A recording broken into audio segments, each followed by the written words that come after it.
Magkano ba ang presyuhan ng mga school supplies at uniforme? RH15 Giselle Recaport. Coming Giselle! Diyan Katunying, ilang araw bago yung pasukan, nagsimula ng tumaas ang presyo ng mga uniforme at sa mga sapatos dito sa Baclaran Market. Ang polo at blouse sumipa sa 180 hanggang 280 kada piraso mula 150 hanggang 220.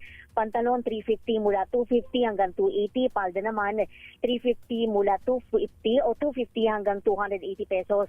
Habang ang sando naglalaro yung presyo niyan mula 75 hanggang 150, mula sa 70 hanggang 130 kada piraso. Ang medyas 3 piraso 50 pesos. Maging yung leather na sapatos 650 pesos na ngayon mula sa 550 hanggang 600. Yung pambata naman 350 habang mas mura at pinakamabili raw ngayon itong gomang sapatos na nasa 150 hanggang 300.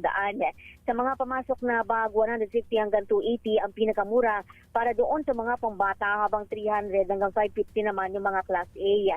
Wala namang paggalaw yung presyuhan ng mga school supply dito, kagaya ng notebook 18 pesos hanggang 20 pesos kada piraso.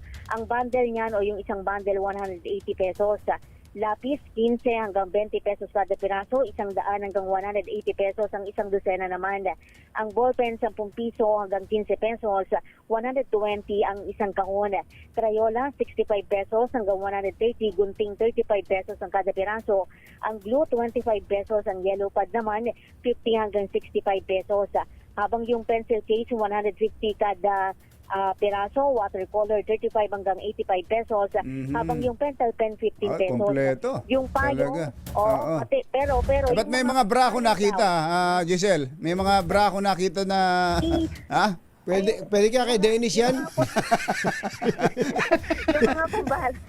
Yung mga ano yan, mga pang elementary yan, kay Jerry Katunying, yung mga puti na yan. Ayan. Mga baby bra yan. Baby bra. Meron palang gano'n. Bakit na kami ni Combachero inabot na ng high school, hindi man lang kami nakadalas niyan? Yung iba lang kasi yung ano yan eh. Oo. Yung payong naman na pambata, tumaas din yung presyo ngayon.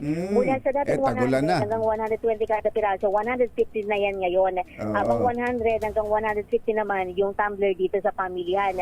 Tuloy daw ba ang pasukan? Baka naman na-postpone din yan. Hindi. Parang sa June 16. Tuloy na, June 16. Oo. Kaya sabi ng mga tindera dito, asahan na raw natataas pa yung mga bilihin dito. Pero inaangalan nila yung mga naglipa na naman ng mga online shop dahil mas tinatangkilik daw yan ngayon ng kanilang mga suki. Ito si Giselle Recaport para sa DZRH, una sa Pilipinas, una sa Pilipino.